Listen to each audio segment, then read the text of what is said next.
Hey, what is up guys? Welcome to MST.TV. In today's episode, we are doing a full card by card breakdown of cards from the 4 main new archetypes being introduced in Rise of the Duelist: the Dogmatica, Infernoble Knights, the Melfi, and the Gaia the Fierce Knight archetype.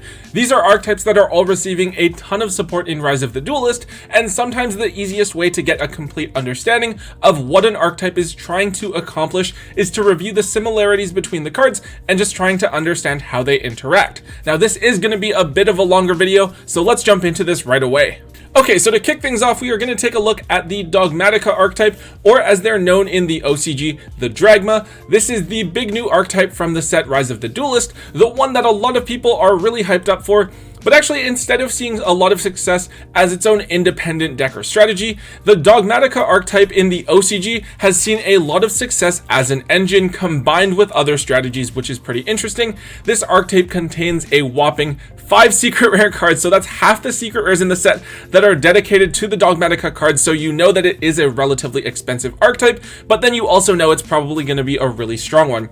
There are a few main key cards that we're going to want to focus on, but we will cover all of the Dogmatica cards here at the very least, just for the sake of being thorough. This archetype contains light spellcaster monsters with various levels, and this is kind of like an anti-extra deck monster archetype. So that is, they gain certain effects or immunities when monsters summoned from the extra deck are on the field. Now the first 3 cards are level 4 monsters, they are the smaller ones, and they all have the same first 2 effects and then one last different effect. Now all of them cannot be destroyed by battle with a monster that was special summoned from the extra deck. And if there is a monster that was summoned from the extra deck on the field, you get to special summon each of these cards from your hand for free. Really useful, super simple. They're basically free bodies on board, and it should be pretty straightforward to see why the archetype meshes so well with the invoked when you're always going into the Mechaba or Alistair into Almirage into the Secure Gardna. So first up we have Ecclesia, the first Dogmatica card revealed here in the TCG that was an ultra rare, and this is a really key card for the deck. 1500 attack and defense points. This card searches you any Dragma card from your deck except for itself, but then it locks you out of special summoning from your extra deck for the rest of the turn.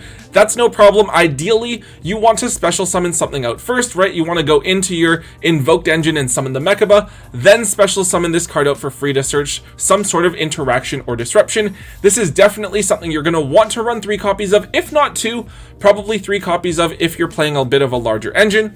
Next up, Theo has 1800 attack points and 1500 defense. This one's not too great. He's like an attack modifier kind of thing, letting you boost himself by 600 attack points and then lowering the attack power of an extra deck monster on the field by 600 attack points as well. I don't really see this card being too useful anytime soon. I guess mostly just if you want like that free body on board, but also the ability to summon from the extra deck after. It's certainly like a cool extender in and of itself, since it doesn't restrict you for the rest of the turn. But as far as what we see from the Dogmatica cards that are actually being used when combined with other archetypes, this isn't really one that sees much play. The final smaller one, the greenish one, this is Adin the Dragma Oracle, 1000 attack points, 1800 defense points. This one is a little bit slower. If it's destroyed by battle or card effect, you can summon a Dogmatica monster from your deck other than itself, which is cool, but also kind of situational because it does have to be destroyed.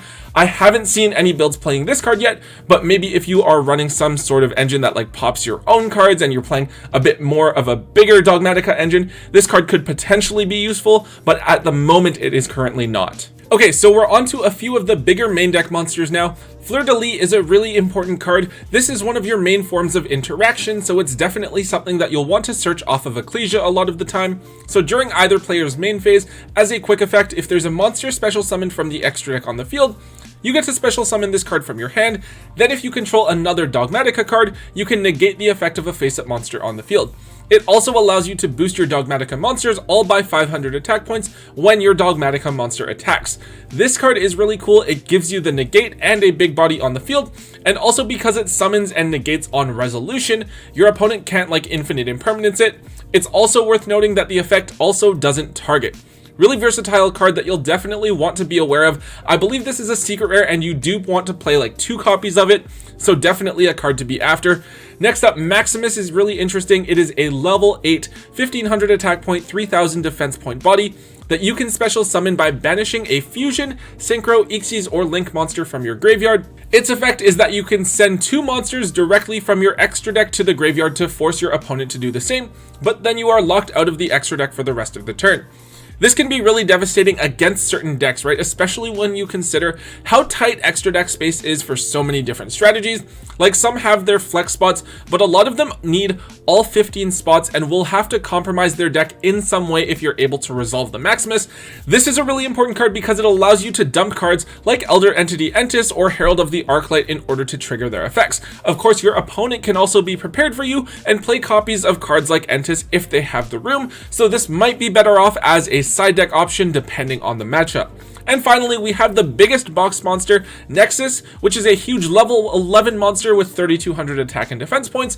You can only special summon this card with its own effect. You target 4 fusion, synchro, Xyz, or link monsters from either player's graveyard. Then on resolution, you summon this card and banish those targets.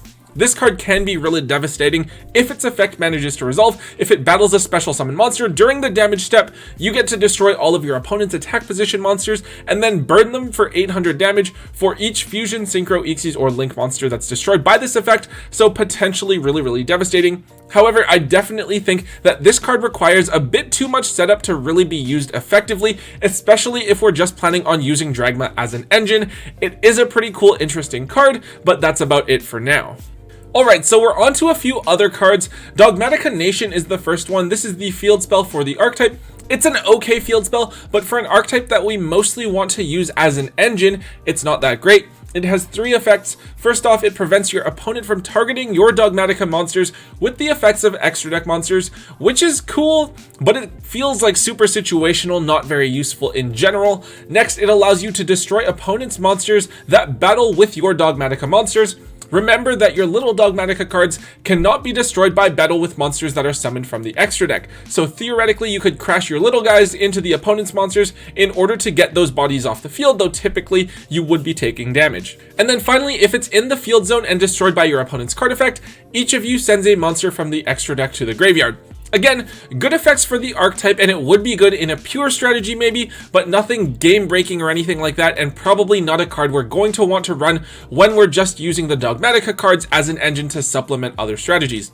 On the other hand, Nadir's Servant is the other spell card, and this is basically like a reinforcements of the army for the entire Dogmatica archetype. As long as you dump a monster from your extra deck to the graveyard, and the monster you search has less attack power than the monster that you send. It does lock you out of the extra deck after resolving it, but it's just for the rest of the turn, so you can use it to search Ecclesia, and then use Ecclesia to get another search in addition to the benefit of dumping your extra deck monster to the graveyard in order to proc that effect as well. Next up, there are a couple of traps. So Dogmatica Punishment is kind of like a Raigeki break, but instead of discarding a card from your hand, you send a monster from your extra deck to the graveyard, then pop an opponent's monster that has less attack power than what you sent. It also locks you out of your extra deck, but that's okay, because it's a trap and you're probably using it during your opponent's turn. However, it is cool because you can dump something like Elder Entity Entis, and then you basically get 2 pops off of the 1 card. I believe this is something that you do want to play 1 copy of because it's another card that you can search off Ecclesia if, for example, you already have access to the Maximus or the Fleur de Lis.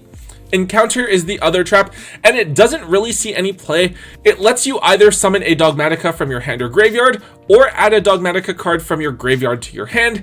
It is okay. If it were a normal spell, it would probably be really solid, but as it is a trap, it's just a little bit too slow and doesn't provide enough value to be really viable. Finally, we have 2 more monsters for the Dogmatica archetype, and technically, these cards don't have Dogmatica in their name, but they're kind of intertwined with the archetype. A couple of cards actually say in their text, Dogmatica card or Fallen of Albaz, which is the next card that we're going to look at. So with this card on normal or special summon, you can discard a card and then fusion summon, but you have to use this card on the field, as well as monsters your opponent controls. So maybe there's a chance that this card is useful if you summon it out. Using Encounter during your opponent's turn, you could basically like super poly your opponent and then turn their dark monsters into like a Starving Venom or a Trifiovertum.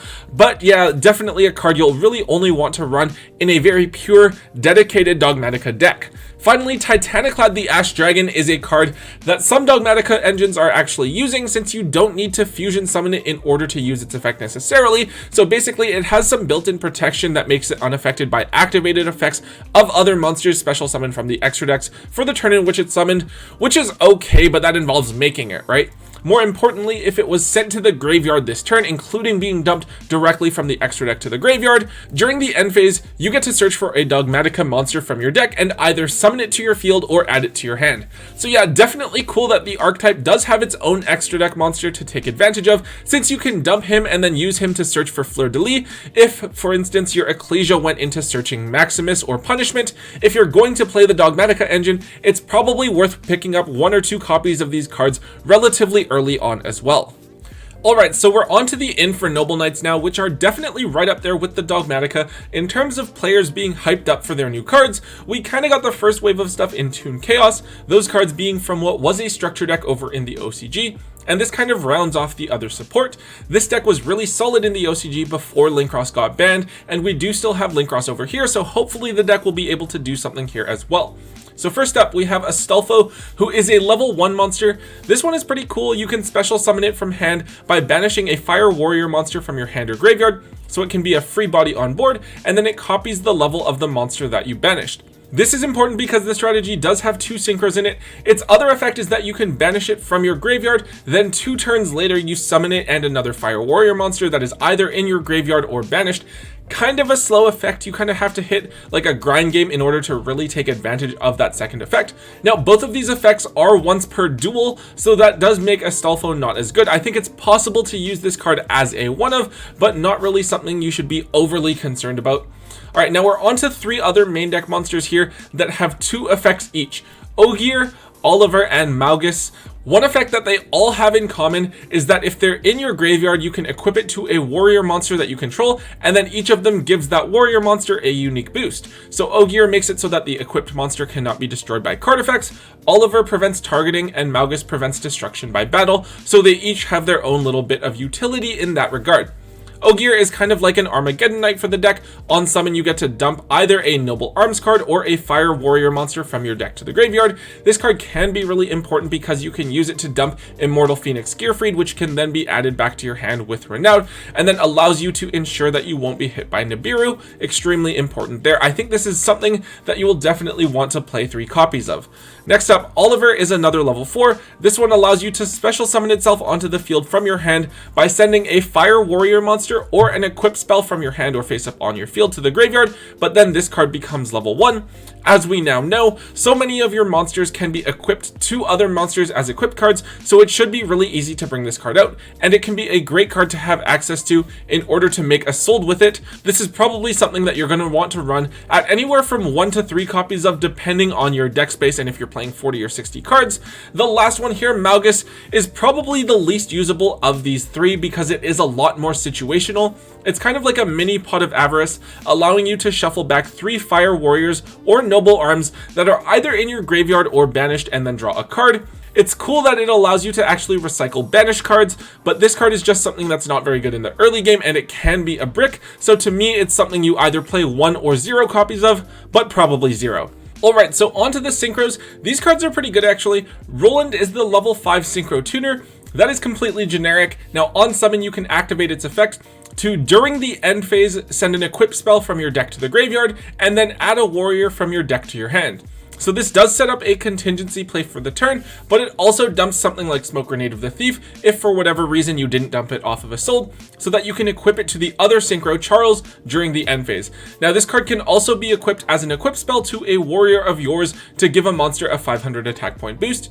This card is definitely necessary in the Infernoble Knight deck. It works as kind of a stepping stone in various combos. It's also important that it's a tuner, because that means it can be summoned back off of Martial Metal Marcher, and I think that the standard line of play is to use the revived Roland and a Mecha Phantom Beast token off of Auroradon to make Borreload Savage Dragon. Now the other synchro, Charles, this is kind of like the deck's boss monster. It's a level 9 monster that requires 1 tuner and 1 or more non-tuners, so it's also generic.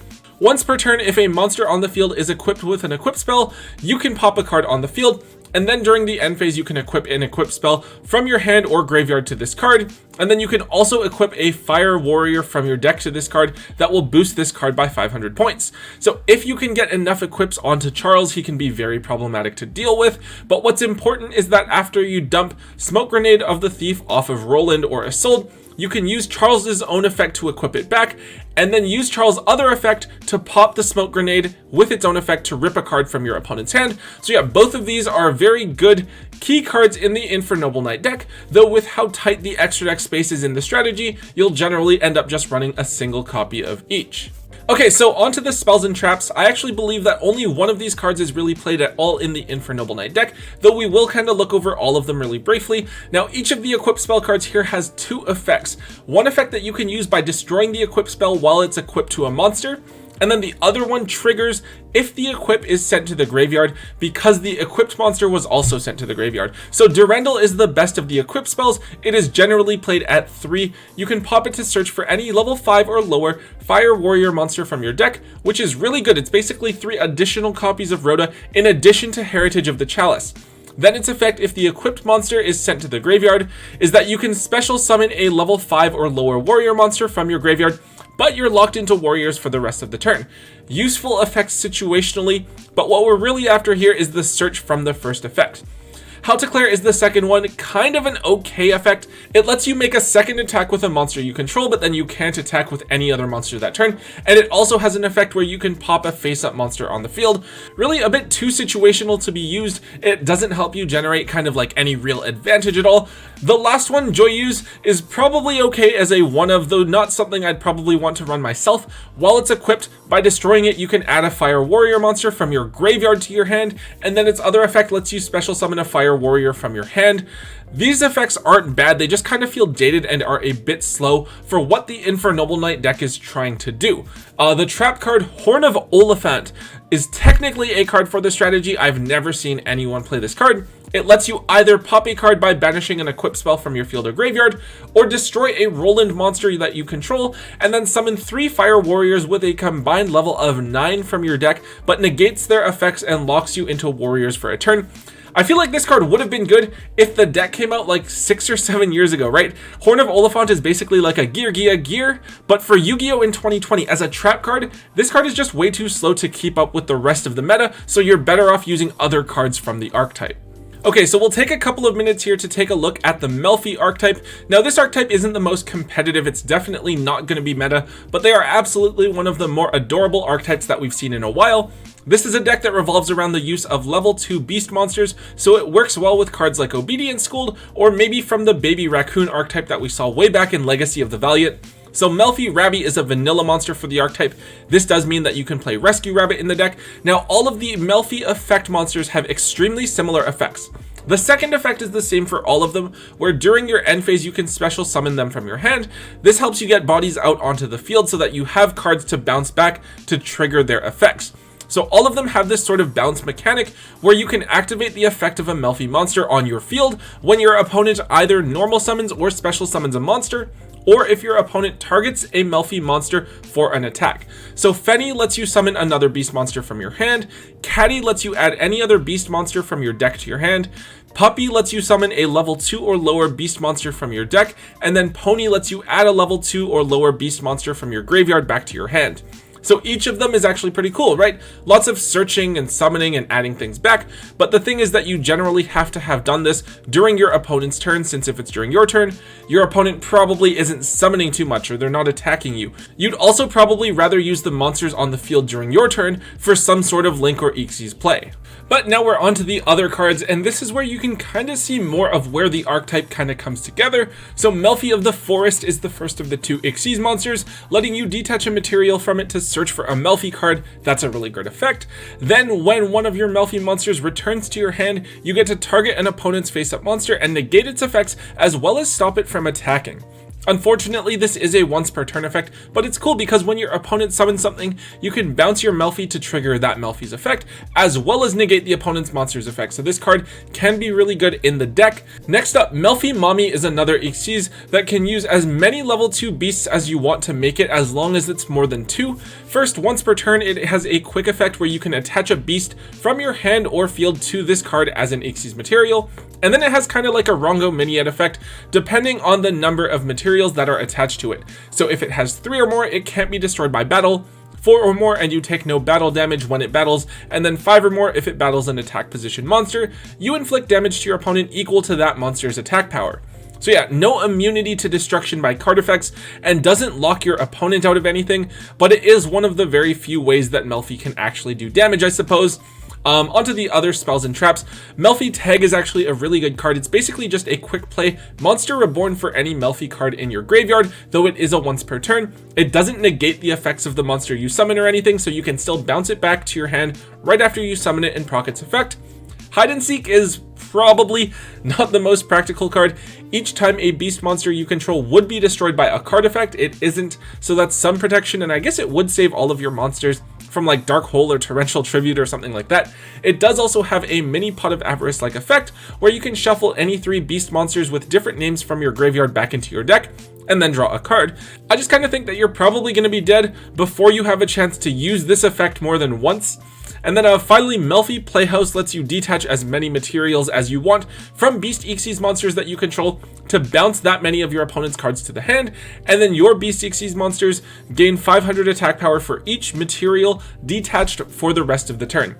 This could actually potentially be game winning if you can clear your opponent's entire board and then attack them for game the following turn, like if you make Boral Sword or something. I guess if you're playing Melfi, you are already playing a very gimmicky strategy, right? So maybe you can use Melfi Mommy with 5 materials, bounce 5 of your opponent's cards, and then go for game. Cheese some wins from your opponent that way, I don't know.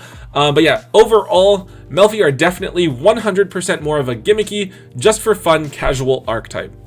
Alright guys, so last but not least, we are looking over the Gaia the Fierce Knight support cards.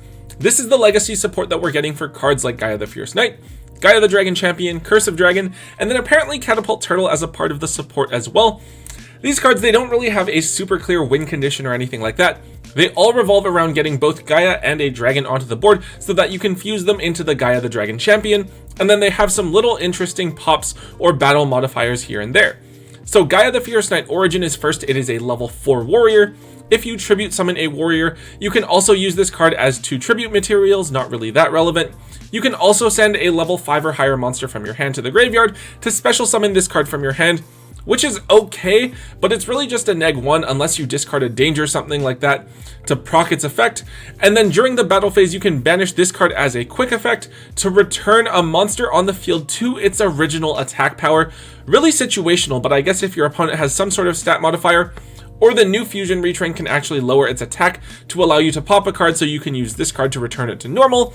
Next up, Gaia the Magical Knight. This is the direct retrain of Gaia the Fierce Knight, I believe. You can summon it with no tributes if either you have no monsters on the field, or if your opponent has a monster with more than 2300 attack points on the field. Then on summon, you can special summon a level 5 dragon monster from your hand or graveyard in defense position. Unfortunately, not from the deck, which kind of sucks, but this helps to get a dragon onto the board so that you can fuse the 2 of them together. Curse of Dragon, the Cursed Dragon, actually was released in Legendary Duelist Season 1 as an ultra rare preview card. On summon, you get to search for a spell or trap card that lists Gaia the Dragon Champion somewhere in its text, and then if it's sent to the graveyard, you get to target a Gaia the Dragon Champion on your field, and then negate the effects of all of your opponent's face-up monsters that have attack less than or equal to that of Gaia the Dragon Champion. I guess that's a potentially somewhat useful effect, but realistically, if your opponent has a negate or something that you're trying to negate, they've already used it on you before you manage to fuse with the card. Artillery Catapult Turtle is actually a really good card. You can tribute any monster, including itself, to summon either Gaia the Fierce Knight or a level 5 dragon monster from your hand or deck. It is also level 4, unlike the original Catapult Turtle, which is a level 5. I'm actually thinking someone's going to try to use this card in some sort of like weird dragon deck to bring out something like Dark Flare or something like that. I don't know. It isn't a horrible card. Soldier Gaia the Fierce Knight kind of seems like counterproductive. This lets you tribute a Dragon Fusion monster to special summon this card from your hand, then change an opponent's attack position monster to defense mode. Then you contribute this card to search for a level 7 or higher warrior from your deck. I guess this card's okay. I actually think it's meant to be like a follow-up card after you've done something with your Gaia the Dragon Champion fusion monster, but I think I'd rather leave the fusion on the board than try to tribute it for this and then search. The last monster that we have here is Gaia the Magical Knight of Dragons, which is okay. It's kind of like the Gaia the Dragon Champion retrain. So during your main phase, you pop a card on the field by making this card lose 2600 attack points, which feels really unnecessary and excessive for a pop, but it's okay. It's a quick effect though, so that's cool. Also, it gains 2600 attack points if it destroys an opponent's monster by battle. So you could either let it get really big, or you could pop a card or two here or there. Obviously, this is really restrictive because it is a battle-based ability, but hopefully you would be able to resolve it a few times if you're able to get so far as to actually make this card. Okay, so on to the last 4 cards here. Galloping Gaia is a field spell for the Gaia archetype. It prevents your opponent from activating cards or effects during the battle phase while you control Gaia the Dragon Champion. Kinda cool, and because the retrained fusions pop is a quick effect, your opponent wouldn't be able to respond to that either. It also has sort of a balanced search thing, so you can reveal a Gaia to search for a level 5 dragon, or reveal a level 5 dragon to search for Gaia the Fierce Knight. Obviously, this effect is only once per turn, but it is pretty useful for the deck because it's very flexible. Next up, Spiral Fusion is their on-theme polymerization, letting you fusion summon a dragon fusion monster, and if that monster is Gaia the Dragon Champion, it gains 2600 attack points automatically, and it can attack 2 monsters each battle phase, so you can actually run things over and it can get really big, so that's kinda cute. For traps, we have Spiral Discharge, which makes it so that while you control Gaia the Dragon Champion, your opponent can only target that card for attacks, but when an attack is declared that involves Gaia the Dragon Champion, so either you attacking or your opponent attacking it, you get to pop a card on the field.